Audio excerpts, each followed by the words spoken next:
ጤና ይስጥልን የተወደዳችሁ ተከታታዮቻችን ምጣኔ ሀብታዊ እድገት ለማህበራዊ ዋስትናችን በማለት ተግቶ ከሚሰራው ገበያ ሚዲያ የካቲት 19 ቀን 2018 ዓ.ም የዕለቱን የምዕራፍ 1 የዜና ዘገባችንን ይዘንላችሁ ቀርበናል። የዜና ዘገባችንን ስፖንሰር ያደረገልን አጋራችን ደግሞ የሮሃ ፎሬክስ ቢሮ ነው። በዜና ዘገባችን ላይ የሮሃ ፎሬክስ ቢሮን የዕለቱን የውጭ ምንዛሬ ተመን መረጃ እናሳውቃችኋለን።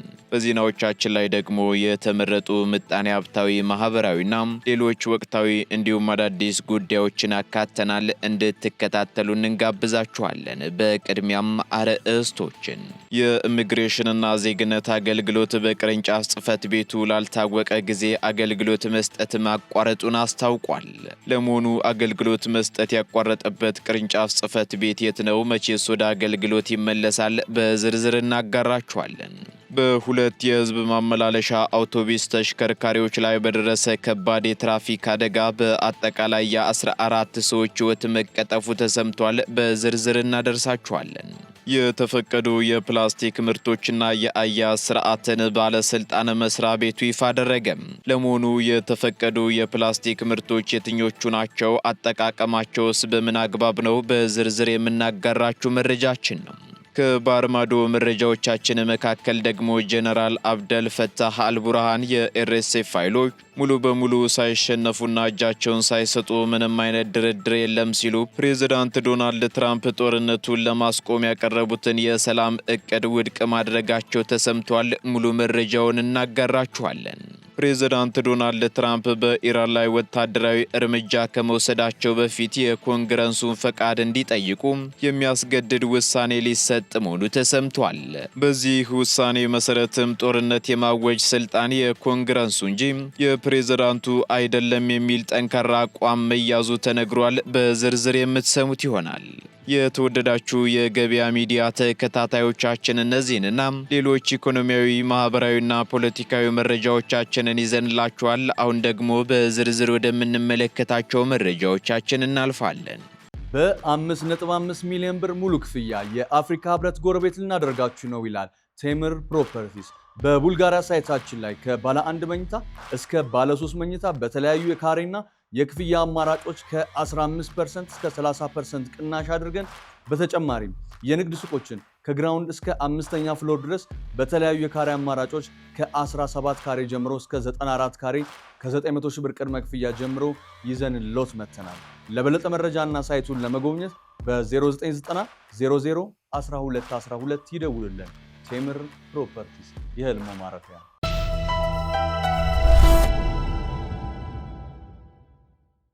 በሁለት የህዝብ ማመላለሻ አውቶቡስ ተሽከርካሪዎች ላይ በደረሰ ከባድ የትራፊክ አደጋ በአጠቃላይ የ14 ሰዎች ሕይወት ማለፉ ተገለጸ።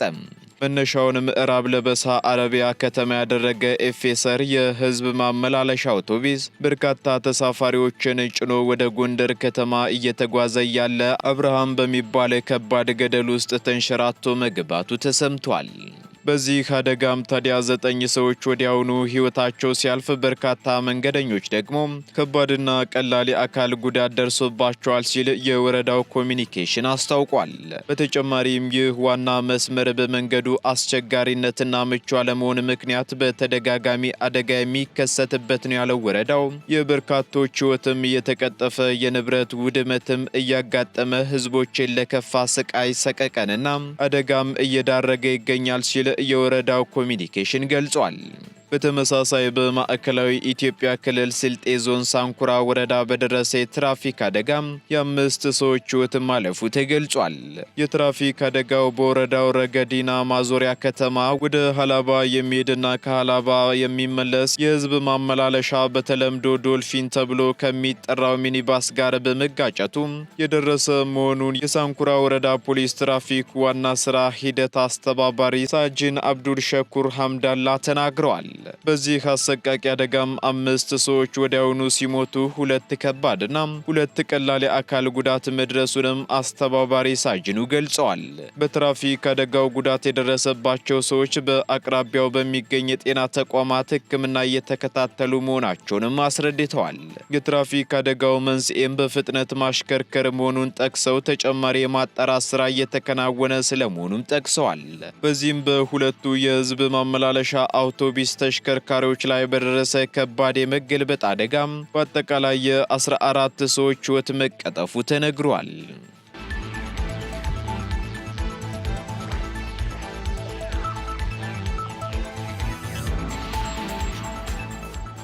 የሲቪል ማህበረሰብ ድርጅቶች ረቂቅ ማሻሻያ አዋጅ ከምርጫ በፊት እንዳይጸድቅ ተጠየቀ።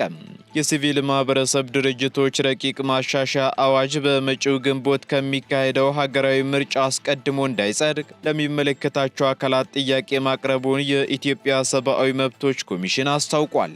ኢሰመኮ ሂውመን ራይትስ ዎችንና አምነስቲ ኢንተርናሽናልን ጨምሮ በርካታ ሀገር በቀልና የውጭ ሀገራት የመብት ተሟጋች ድርጅቶች የኢትዮጵያ መንግስት በሲቪል ማህበረሰብ ማህበራት አዋጅ ላይ ያቀረበውን ማሻሻያ ውድቅ እንዲያደርግ እንዲሁም ደግሞ የሲቪል ምህዳሩን ከሚገድቡ ድርጊቶች እንዲቆጠብ በተደጋጋሚ ሲጠይቅ እንደነበር አስታውሷል። በዚህም የሲቪል ማህበረሰብ ድርጅቶች ማሻሻያ ረቂቅ አዋጅን በተመለከተ ማብራሪያ የተሰጠ ሲሆን ከቅርብ ጊዜ ወዲህ ኢሰመኮ በረቂቁ ላይ ተከታታይ ውትወታ ሲያደርግ መቆየቱም ተገልጿል። በመሆኑም አዋጁ አሳሪና የሲቪል ምህዳሩን ሊያጠብ የሚችል ድንጋጌ እንዳይዝ ባደረገው ጥረትም የተወሰኑ ድንጋጌዎችን ማለዘብ ተችሏል የተባለው። ይሁን እንጂ ይህ አዋጅ በየትኛውም ሁኔታ ከ7ኛው ሀገራዊ ምርጫ በፊት እንዳይጸድቅ ውትወታ እየተደረገ ነው የተባለ ሲሆን ረቂቅ አዋጁ ከምርጫ በፊት ከጸደቀ በምርጫው ላይ የራሱ የሆነ ተጽዕኖ እንዳለውም ተገልጿል። በተጨማሪም የሲቪክ ምህዳሩ ጠበበ እየተባለ አዋጁ ወጣ ሲባል ደግሞ በራሱ የሚያስተላልፈው መልእክት ሌላ ትርጉም የሚሰጠው በመሆኑ መንግስት አዋጁን ማውጣት ከፈለገ መከልከል አይቻልም፣ ነገር ግን ማሻሻያ ሊደረግበትና ሊታሰብበት ይገባል መባሉን ሪፖርተር ጋዜጣ አስነብቧል።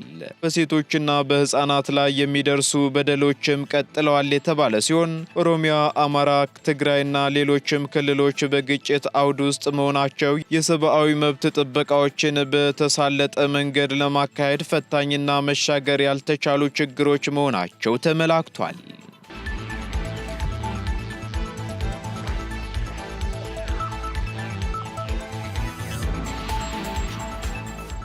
የመቀሌ የኢሚግሬሽንና ዜግነት አገልግሎት ስራ ማቆሙን አስታወቀ። የኢሚግሬሽንና ዜግነት አገልግሎት የመቀሌ ቅርንጫፍ ቢሮ አዲስ ሲስተም እስኪዘረጋ ድረስ አገልግሎት መስጠት ለጊዜው ማቆሙን በዛሬው ዕለት አስታውቋል። ቅርንጫፍ ጽህፈት ቤቱም ባወጣው መግለጫ መሰረት አገልግሎቱ የተቋረጠው አዲስ የቴክኖሎጂ አሰራር ተግባራዊ ለማድረግ ታስቦ ነውም ብሏል። ቅርንጫፍ ጽህፈት ቤቱ አዲሱ ሲስተም ተዘርግቶ እስኪጠናቀቅና አገልግሎቱ በይፋ እስኪጀመር ድረስ ያለው ጊዜ ለጊዜው በውል እንደማይታወቅም ገልጿል።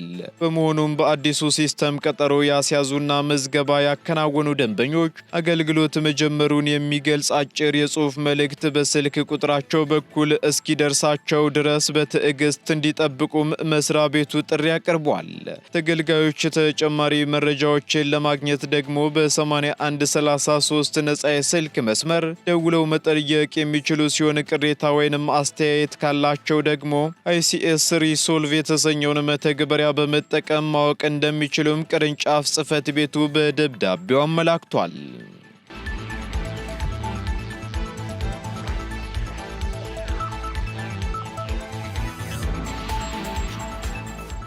የተፈቀዱ የፕላስቲክ ማሸጊያዎችና የአያያዝ ስርዓት ይፋ ተደረገ። በደረቅ ቆሻሻ አያያዝና አወጋገድ አዋጅ ቁጥር 1383/2017 መሰረት የተወሰኑ የፕላስቲክ ማሸጊያዎች የተፈቀዱ መሆኑንና አጠቃቀማቸውም ደግሞ በሕግ እንደሚመራ የኢትዮጵያ የአካባቢ ጥበቃ ባለስልጣን አስታውቋል። የፕላስቲክ ማሸጊያ የሚለው ትርጉም ምርቶችን ከብክለት ለመከላከል ወይንም ደግሞ ከሌላ ነገር ጋር እንዳይቀላቀሉ ለማድረግ በአምራቾች ጥቅም ላይ የሚውሉ መጠቅለያዎችንና መያዣዎችን እንደሚያጠቃልል ባለስልጣኑ በማህበራዊ ትስስር ገጹ ባወጣው መግለጫ አመላክቷል። በዚህም መሰረት ለምግብ፣ ለባልትና ውጤቶች፣ ለላውንደሪ አገልግሎትና ለተለያዩ ምርቶች ማሸጊያነት የሚውሉ የፕላስቲክ ውጤቶች በአዋጁ የተፈቀዱ መሆኑ ተገልጿል። የእነዚህ ማሸጊያዎች ቆሻሻ አያያዝም አዋጁንና አዋጁን ተከትለው በወጡ የማስፈጸሚያ ህጎች መሰረት የሚተገበር እንደሆነም ባለስልጣኑ አብራርቷል። በሌላ በኩል በአዲስ አበባ ዩኒቨርሲቲ የምግብና ስነ ምግብ ማዕከል ተባባሪ ፕሮፌሰር የሆኑት ዶክተር አሻግሬ ዘውዱ ምግቦች ሲሸጡ በፌስታል እየተደረጉ መሆኑ የተሻለ ነበር ያሉም ሲሆን በአሁኑ ወቅት ደግሞ የከረጢት እጥረት በመፈጠሩ ምትክ ተብለው የቀረቡት ኬሚካል ያላቸው ወረቀቶች ለጤና ጠንቅ ናቸው ያሉም ሲሆን ተደጋግሞ የሚያዝባቸው የጨርቅና የወረቀት ከረጢቶችም ቢሆኑ የንጽህና ጉድለት እየታየባቸው በመሆኑ ለምግብ ብክለት ያጋልጣሉም ብለዋል። ዶክተር አሻግሬ አክለውም ከስነ ምግብ ባለሙያነታቸው በተጨማሪ የኢትዮጵያ የሸማቾች መብት ጥበቃ ተቆጣጣሪ ድርጅት የቦርድ ሰብሳቢ እንደመሆናቸው አዳዲሶቹ ከረጢቶች ዋጋቸው የሸማቹን አቅም ያገናዘበ አይደለም ብለው ሸማቹ ለ10 ብር ዳቦ የ50 ብር ከረጢት ለመግዛት እየተገደደ ነው፣ እኔም የገጠመኝ የሆነው ሲሉ ትዕዝብታቸውን ተናግረዋል። በሌላ በኩል ከጨርቅ ከወረቀትና ከሌሎች ተተኪ ከረጢቶች እያመረቱ ያሉ አምራቾች በበኩላቸው በገበያው ላይ ያሉ ከረጢቶች ዋጋ መወደድ ዋነኛ ምክንያት መሆናቸውን ጠቅሰዋል።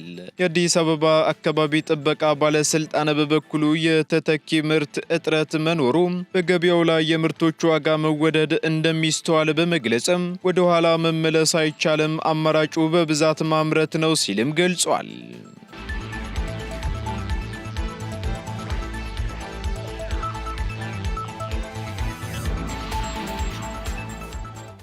ቀጥለናል። ውድ ተከታታዮቻችን አሁን ደግሞ ከውጪ ወደ ያዝንላችሁ መረጃዎቻችን እንሸጋገራለን። ጄኔራል አብደል ፈታህ አልቡርሃን ፕሬዝዳንት ዶናልድ ትራምፕ የሱዳንን ጦርነት ለማስቆም ያቀረቡትን የሰላም እቅድ ውድቅ ማድረጋቸው ተሰማም።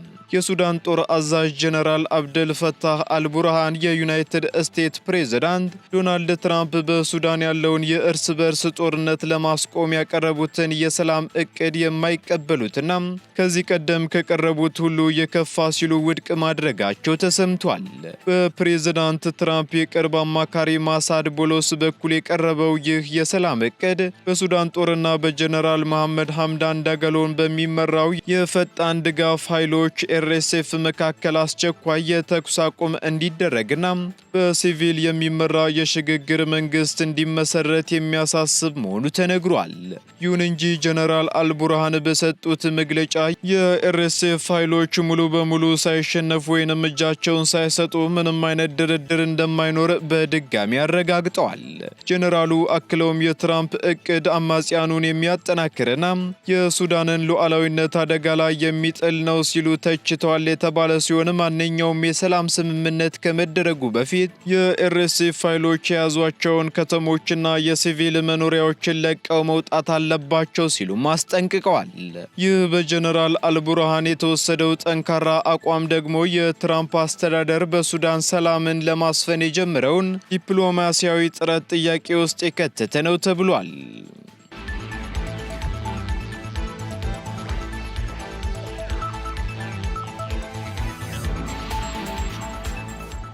ፕሬዝዳንት ዶናልድ ትራምፕ በኢራን ላይ ወታደራዊ እርምጃ ከመውሰዳቸው በፊት የኮንግረሱን ፍቃድ እንዲጠይቁ የሚያስገድድ ውሳኔ ሊሰጥ መሆኑ ተሰማም።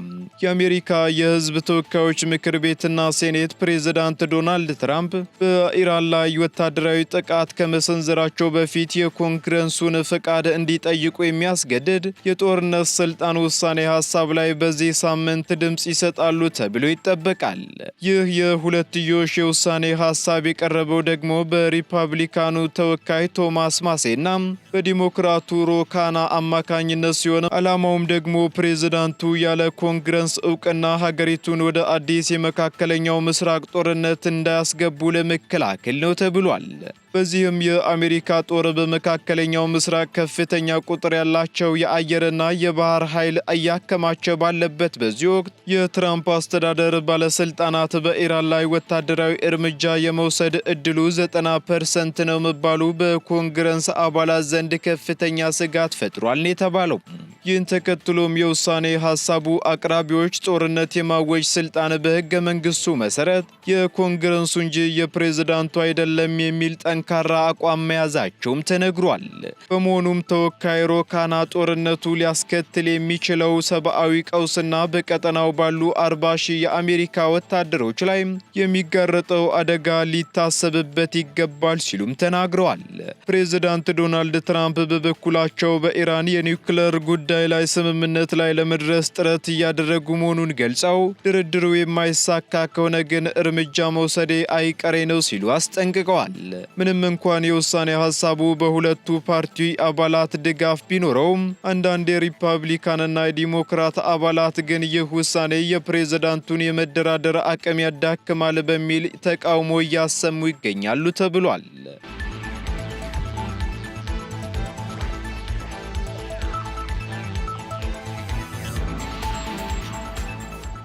የአሜሪካና የኢራን ወሳኝ ድርድር ከመጀመሩ በፊት የትራምፕ አስተዳደር ኢራንን ማስጠንቀቁ ተገለጸ።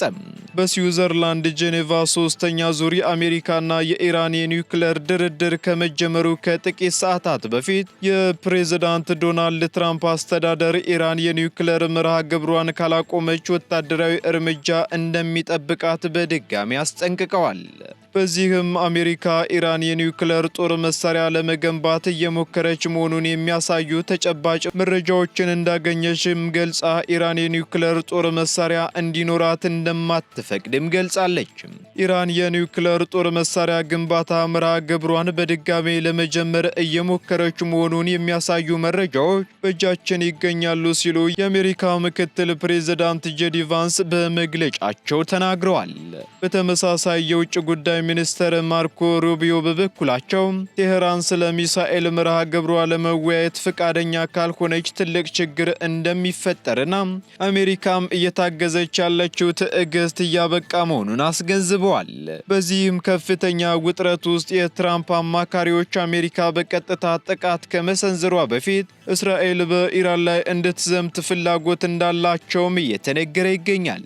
እንደ አማካሪዎቹ ገለጻ ከሆነ ደግሞ መጀመሪያ እስራኤል ጥቃቱን መክፈቷ ከፖለቲካ አንጻር የተሻለ እንደሆነና አሜሪካን በቀጥታ ከሚመጣ ፖለቲካዊ ጫና እንደሚታደጋትም ተናግረዋል። በሌላ በኩል የፋይናንሻል ታይምስ ዘገባ እንደሚያመላክተው ቴህራን የፕሬዝዳንት ትራምፕን የንግድ ስምምነት ፍላጎት ለመሳብ የአሜሪካ ኩባንያዎች በኢራን ሰፊ የነዳጅ የጋዝና የማዕድን ዘርፎች ላይ እንዲሰማሩ ልዩ ዕድል ለመስጠት አቅዳለች ተብሏል።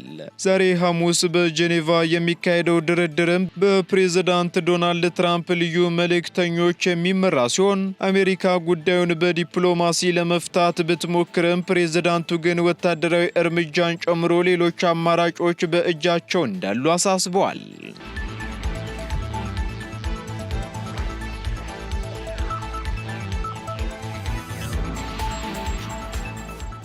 ቀጥለናል ውድ ተከታታዮቻችን። በመጨረሻም የሮሃ ፎሬክስ ቢሮን የዕለቱን የውጭ ምንዛሬ ተመን መረጃ እናጋራችኋለን። አንድ የአሜሪካ ዶላር 178 ብር ከ11 ሳንቲም እየተገዛ 181 ብር ከ67 ሳንቲም እየተሸጠ ይገኛል። ፓውንድ ስተርሊንግ ደግሞ 234 ብር ከ30 ሳንቲም እየተገዛ 238 ብር ከ98 ሳንቲም እየተሸጠ ይገኛል። ዩሮ ደግሞ 204 ብር ከ34 ሳንቲም መግዣው ሲሆን መሸጫው ደግሞ 208 ብር ከ42 ሳንቲም ሆኗል። ስዊስ ፍራንክ 224 ብር ከ6 ሳንቲም እየተገዛ 228 ብር ከ54 ሳንቲም እየተሸጠ ይገኛል። የተባበሩት አረብ ኤምሬት ድራም እንዲሁ 47 ብር ከ96 ሳንቲም መግዣው ሲሆን መሸጫው ደግሞ 48 ብር ከ91 ሳንቲም ሆኗል። የሳውዲ ሪያል 46 ብር ከ82 ሳንቲም እየተገዛ 47 ብር ከ75 ሳንቲም እየተሸጠ ይገኛል። የቻይናው ዩዋን ደግሞ 23 ብር ከ67 ሳንቲም እየተገዛ 24 ብር ከ14 ሳንቲም እየተሸጠ ይገኛል። እንዲሁም የካናዳ ዶላር 123 ብር ከ70 ሳንቲም እየተገዛ 126 ብር ከ17 ሳንቲም እየተሸጠ መሆኑን የሮሃ ፎሬክስ ቢሮ የዕለቱ የውጭ ምንዛሬ ተመን መረጃ ያመለክታል።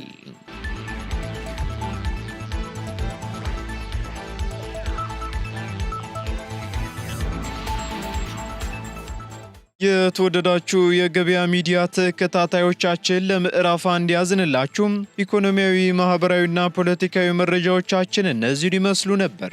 አዳዲስ እንዲሁም ትኩስ ኢኮኖሚያዊ፣ ማህበራዊና ፖለቲካዊ መረጃዎቻችንን ለማግኘት ታዲያም የገበያ ሚዲያን እንድትወዳጁ እንጋብዛለን። ሰናይ ጊዜን ተመኘን። በ5.5 ሚሊዮን ብር ሙሉ ክፍያ የአፍሪካ ህብረት ጎረቤት ልናደርጋችሁ ነው ይላል ቴምር ፕሮፐርቲስ። በቡልጋሪያ ሳይታችን ላይ ከባለ 1 መኝታ እስከ ባለ 3 መኝታ በተለያዩ የካሬና የክፍያ አማራጮች ከ15% እስከ 30% ቅናሽ አድርገን በተጨማሪም የንግድ ሱቆችን ከግራውንድ እስከ 5ኛ ፍሎር ድረስ በተለያዩ የካሬ አማራጮች ከ17 ካሬ ጀምሮ እስከ 94 ካሬ ከ900 ሺህ ብር ቅድመ ክፍያ ጀምሮ ይዘን ሎት መተናል። ለበለጠ መረጃና ሳይቱን ለመጎብኘት በ0990 00 1212 ይደውሉልን። ቴምር ፕሮፐርቲስ፣ የህልሞ ማረፊያ።